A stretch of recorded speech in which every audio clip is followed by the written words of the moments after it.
Welcome, everybody, to this session of She Powers Progress run by HCLTech. I'm very happy to welcome Sobha Mulukutla, VP and CIO of Global Products Division at JCI. Hi, Sobha. How are you doing today? Good, and really excited to be here, to be part of this process and the uh, platform that you guys have created in the ShePowersProgress side of the world. Sobha, I can maybe say a few words about you, but I think it will be great if you can tell us a little bit about yourself. It's always better to hear directly from the mouth of of the person, right? So I've always been in the IT side of the world. My total experience is maybe around 28, 29 years so far, everything in IT. I lead in JCI, I lead the IT team, a very talented IT team across our global products organization, which is manufacturing and supply chain across the globe. In addition, I also have the responsibility for data and AI at the enterprise for JCI. It's a new role that I've taken on. So excited to see what we can deliver from a data and AI side of the world, which is ever changing and ever disruptive. Prior to joining JCI, I was in the aerospace and defense leading organization through transformation side of the world, and before that I was consultant. So I think heavy consulting experience and multiple industry experiences. I'm truly excited and honored to be part of the JCI team to try and lead this organization through major transformations that we are going through. That's wonderful to hear. And, it kind of always helps all of us women in the technology space when we hear from leaders such as yourself. Pivoting a little on this conversation and trying to touch upon a little bit uh, um, about She Powers Progress, right? We all I spoke about pandemic when we started, and pandemic not only led the world through this great moment of change. In a way, it kind of brought down a little bit. There's this great Forbes report which said that women leaders or women employees almost lost a generation during pandemic for multiple reasons that have been well documented now. In fact, I was reading a report which said in 1980 there were 35% women in tech leadership. Today in 2022 it's only 32%. So coming to that, and all of us are feeling that pinch, right, being in the technology industry. What are your some of your key efforts, thoughts towards engaging, inspiring, enthusing women to pursue careers in technology?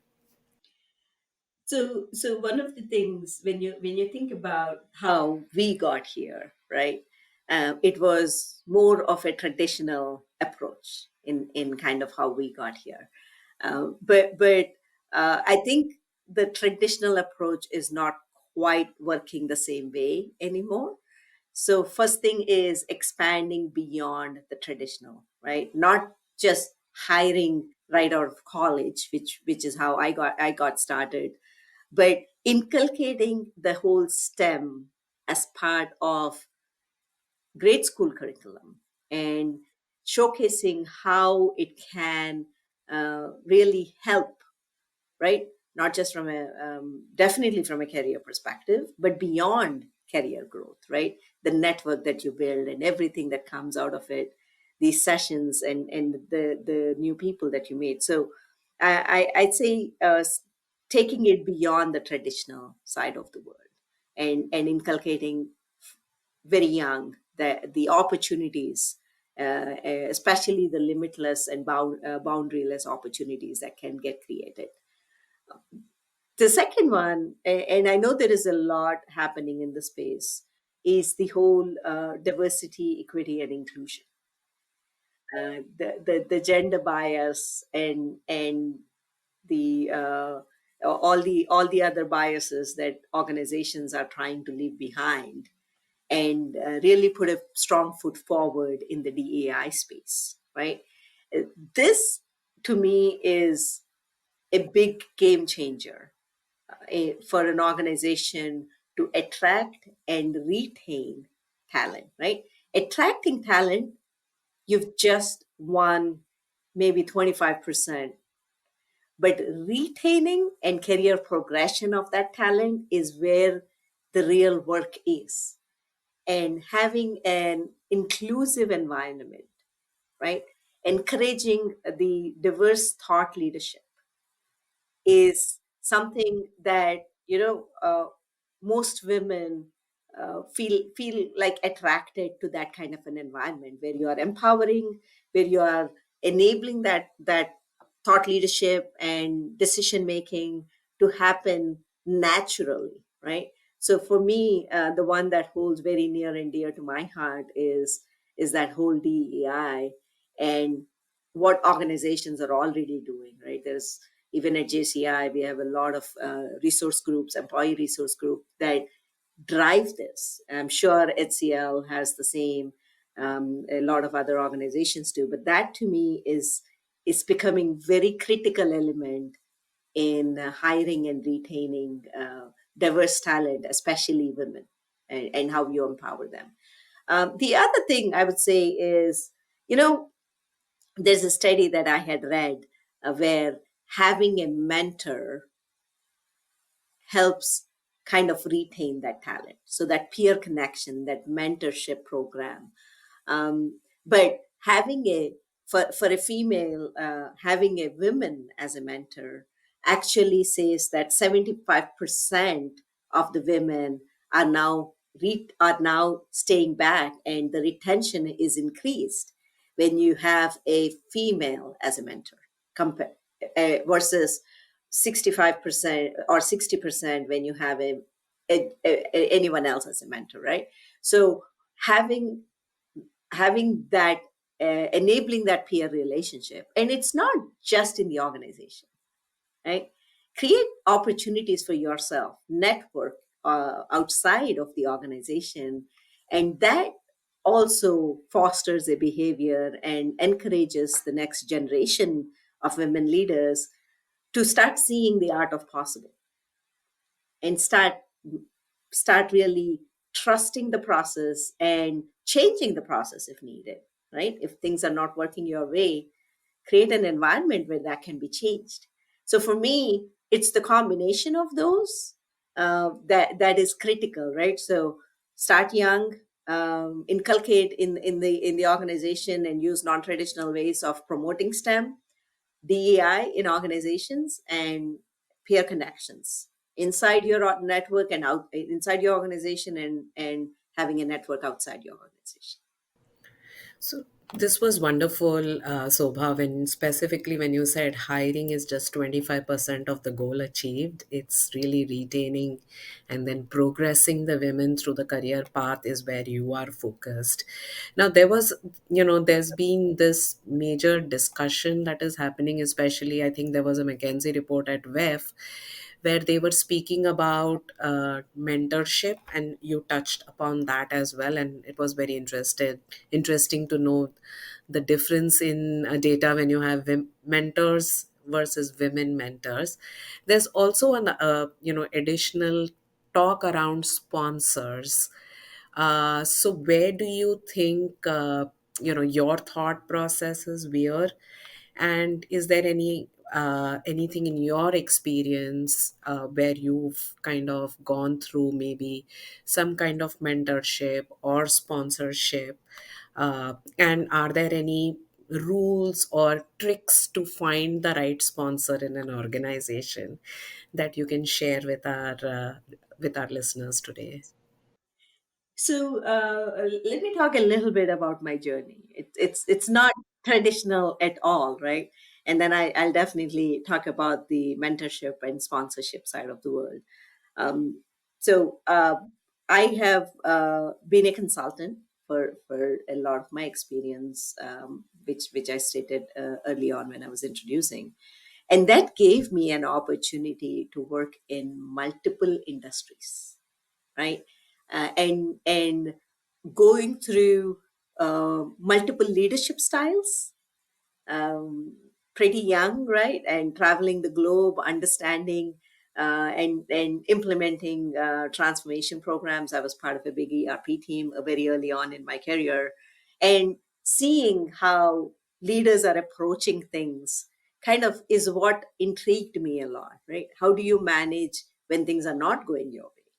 What do you showcase, your personality that comes through in managing a crisis, in managing when things are not going well, whether it's a project, whether it is a big organizational change and things like that. So that really helped me when I joined the aerospace and defense industry, to take some of those learnings from the past and start implementing those, right? I led a major transformation program and was key member of the data side of the world. And to me, during that process, I found, so I want to call her my biggest mentor and supporter, right? You can also call her my sponsor. So Denise McKnight is her name. She actually saw something in me that I probably could have never seen in myself. And so having the right mentor and the right sponsor, it's a very subtle difference, right? Yes. Sponsor is someone that is within your organization, but mentor can be outside of your organization. But opportunities are what you make out of it. Right. There is no one that can guide you and give it to you. You have to work your way, and you have to show, it's a coin you're flipping for yourself. So for me, it was very late in my career that I transitioned into a full-time opportunity, and it was because of my mentors that I was able to take that challenge and go through this organizational element of things, right? So for me, having having a mentor is critical when you're, especially when you are early in your careers. Within your organization, having a mentor is critical because you can understand how to approach things and build on it. And obviously, there's a lot of coaching and training and everything that organizations also offer. Now, sponsor is someone that can really propel your career in an organization again. And so understanding the organization and identifying the right sponsor is also important depending on where you want to take your career, right? So I put mentorship ahead of sponsorship when you are early in your career, to be able to shape yourself and get seek feedback often, right? Not just from your mentor, but having a peer group, having that networking ability. And this is just not for women, this is for everybody, right? We need to have that opportunity to seek feedback. And it's one thing to seek feedback, and the other thing on how you are implementing that feedback, right? Are you coachable is a question that comes up, right? Are you able to get trained, especially in leadership? Coaching is a constant thing. I strive to get feedback in how I can improve. Every one of us is accountable for what we bring to the table. And so for me, that feedback loop is extremely important. How are you seeking feedback? How are you implementing any change that's required from your side once you seek the feedback, right? If you don't do it, then feedback isn't quite feed. I mean, what are you doing with it, right? So for me, it's a combination of all of those. And my career is is just based on my experiences and my mentors that have helped me um, bring me to here, right? Again, I owe a big thanks to them, especially Denise, and now Diane, who is my boss. Diane Schwartz, she's the global CIO of JCI. She inculcates that behavior too, and JCI is a big promoter of talent in women. We have a lot of strong women leaders, including presidents of two big organizations. So it's building that community where you lean on each other, and you make each other strong. Wonderful, Sobha. So basically, what we really learned from you is that there's no one career path to success, and that there are multiple different ways to achieve success. Is there anything in that specific experiences that you would kind of like to share with our listeners? Yeah, so like I said, I didn't come the traditional way, right? I didn't kind of grow in an organization. I had multiple jobs throughout, and my mentor, she was very instrumental in me trying to start re-looking at my career a little bit. And so I consider myself a late bloomer, if I can call myself that. Right, it was pretty late in my career, which was only like 8 years ago, that I decided to transition from being a consultant and running transformation programs to giving my career a shot, and really figuring out where will this take me. It definitely has been very good to me, joining organizations and doing it. So nothing is impossible. All it takes is right guidance, right mentorship, and a lot of hard work from your end, right? So everyone is capable of achieving what they put their mind to, while it could be anyway, right? The strong technical talent is extremely important too, right? There's a lot of technical growth in that world. Also, you can go be an enterprise architect, and that's a very powerful role. Chief data officers are very powerful roles. So it's the C-suite is changing every day.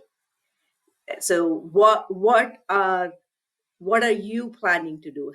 Again, my case is a little different, but having a plan, having a 3-year plan when you're early, having a 4-year plan or a 5-year plan, but don't ever have a 20-year plan. It can be a big mountain to climb. So I believe in bite-sized chunks. So ability to really look through that, right?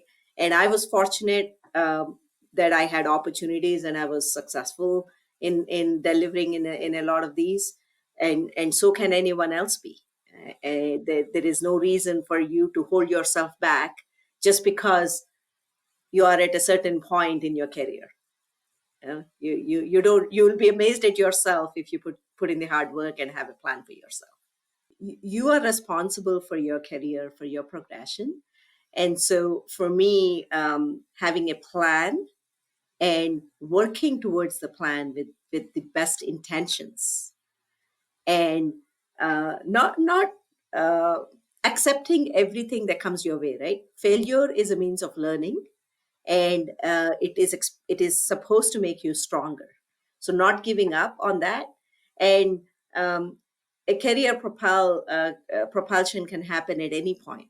So I'm one of an example where a late bloomer can also still progress from a career perspective, but have a plan, work towards it, seek feedback, and implement that feedback, and continue to learn through this mechanism is where I would say there's a lot of learning, and you can surprise yourself.